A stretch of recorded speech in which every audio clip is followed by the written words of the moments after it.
Thank you for connecting. Lisa, the question that we have today is, while many interpreters have been working remotely and are very experienced in working via over the phone and video remote platforms, a lot of in-person interpreters today are asked to provide services over remote platforms as well. This adds additional stress, additional anxiety, creates additional challenges. So what advice do you have for those of us who are new to the situation and those of us who are experienced with the situation?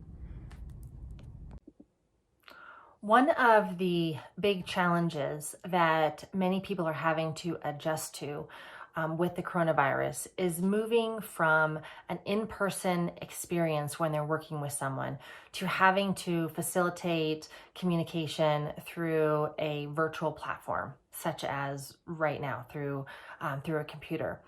And it can be a little bit of a jarring adjustment because we aren't able to rely quite on as many of the nonverbal cues that we would normally just take for granted. And so I want to talk a little bit about how can we make this process a little bit more fluid, and then also what do we need to do to regulate while we are on the other end of a computer, or I suppose it could also be a phone, but likely the computer.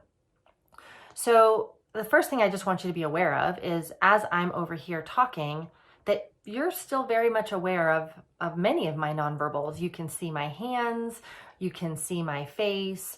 What you don't have access to, obviously, is my lower half, but you actually have the most important part of my nonverbal experience.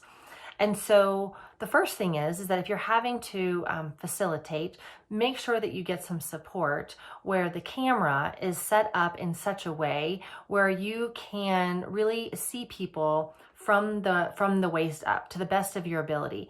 That will give you the most amount of access to the information that will allow you to know what's happening for people. Do you need to adjust? Are people getting overwhelmed? Do you need to pause? Those things that, again, we may naturally take for granted when someone's in front of us, and we can just attune to them and get a sense of how to respond and how to adjust. So just know that this is still very, very much available. My personal experience facilitating through a virtual platform such as this is that what it really does is it requires just a different level of attention and a different level of focus. So we have to be a little bit more present, a little bit more alert, a little bit more mindful. And it's interesting because we might think, yeah, but we have to do that anyway when someone's in person, but you actually have to do it even a little bit more when you're through a virtual platform. It's like you have to almost try a little bit harder, which can actually lead to a whole other level of exhaustion in the nervous system because you're having to hold and be attentive in a whole new way. So that's one thing that I'll mention. The other is that even though you're on the other side of the camera, you're still feeling the activation of being a part of the conversation.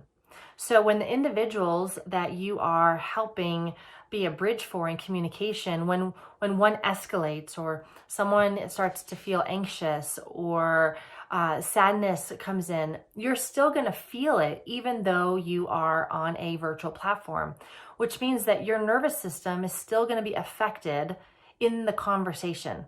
And with that, you're still being asked to be able to translate, which requires you to be able to still access your prefrontal cortex.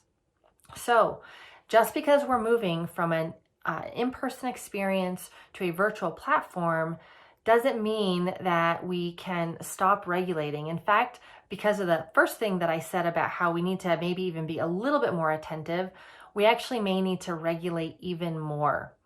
So what that means is that while you're facilitating, really important that you become aware of your breathing patterns, pause when you need to, take deep breaths, pace yourself.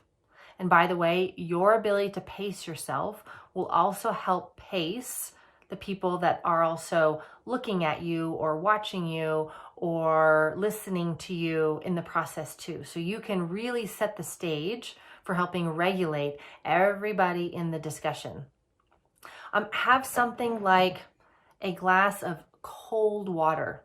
So sipping cold water or drinking cold water actually helps regulate and helps the nervous system. One of my favorite ones is, feel your feet on the ground. Maybe even if you need to every once in a while. So right now, I know you can't see what's happening. You probably get a sense that my arms are moving. I'm just gently pushing on my legs and I'm grounding myself. So right now, I'm actually taking my feet and I'm just moving my feet back and forth like this. So just notice there's these subtle ways I can regulate my body where I don't become a distraction to the conversation, but I'm very much taking care of myself right now. Maybe I shift positions in my chair. So maybe I'm here for a minute and then, I start to feel some activation in my body and then, maybe I shift positions this way. These subtle things, but really profound things that we can do to stay connected to ourselves in the midst of the activation or the fear or the challenge or the stress of having to work through a different platform are absolutely essential. The more that you're able to manage and regulate and stay connected to yourself in all this activation will give you access to your prefrontal cortex. The more you become stressed out, overwhelmed, starting to really feel and merge with the energy and the activation of the people that you're trying to facilitate, the more you actually go down into your reptilian brain. And the more we go into our reptilian brain, we actually lose our ability for words. We lose our ability to think clearly. And what your people that you're trying to help need so much from you is for you to be the one in the conversation that is here because they're all here. So your role as becoming, we're going to call it the external regulator, is so key in this situation. And you can absolutely still do it even through a virtual platform. But what it means is you center yourself. You stay connected to yourself. Work on being present, work on being mindful and alert. Do things to maintain connection with your body. Ground yourself. Deep, deep, deep breaths. These are the things that are going to help you with this platform. The other thing I will say is that because sometimes as we're getting used to a new platform, as I mentioned, it can take some more energy. Make sure that in between, if you are doing things that are back to back, or you've got calls that are back to back, or however that works for you, making sure you're standing up, you're moving, because sometimes, part of the platform in a virtual experience is usually we're sitting down. Sometimes when you're in person, you're standing up, so you can move a little bit. You don't have to always sit down. And we don't have the luxury of doing that when we're on the other side of a computer, as we're usually just sitting. So attend to your body, attend to your own experience. Know that that will have an effect on the people that you are trying to support.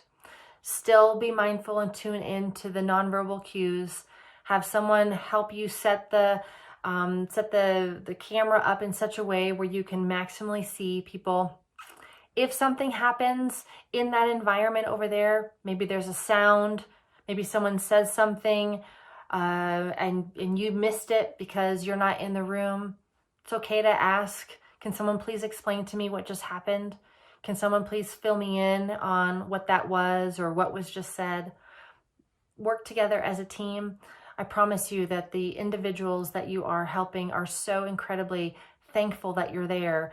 Even if you can't be there in person, the fact that you're even showing up virtually means so much for them, and your ability to be a bridge for them as they are trying to communicate and feel heard and get their needs met and feel safe right now is such an extraordinary service that you are offering. So we take a breath and we do the best we can, and we trust that what we are doing through a new platform really is good enough.